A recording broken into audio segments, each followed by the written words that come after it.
يلا بينا نعمل وصفة من الوصفات الحلوة جدا.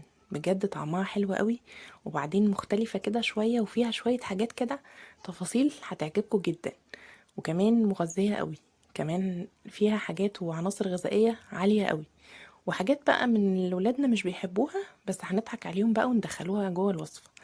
تعالوا نشوف هنعملها ازاي. بس قبل ما نبتدي الفيديو، لو اول مرة تتفرجوا على فيديوهاتي ياريت تشتركوا معايا في القناة وما تنسوش تفعلوا الجرس، ولو الفيديو عجبكم ياريت تعملوا لايك. عايزة اوريكم بس حلاوة الفطيرة دي من جوه، شايفين جمالها؟ هي بس عشان سخنة مش عارفة اتعامل معاها، بس بجد طعمها حلو قوي قوي قوي وهتعجبكم جدا. وكمان العجينة حلوة قوي، شايفين بس الحشوة من جوه شكلها ايه؟ الحشوة بجد يا جماعة لا حكاية. وشايفين العجينة نفسها يعني تتاكل كده لوحدها، يعني عارفين العجينة بقى الهشة الحلوة دي. تعالوا نشوف عملناها ازاي. يلا نقول بسم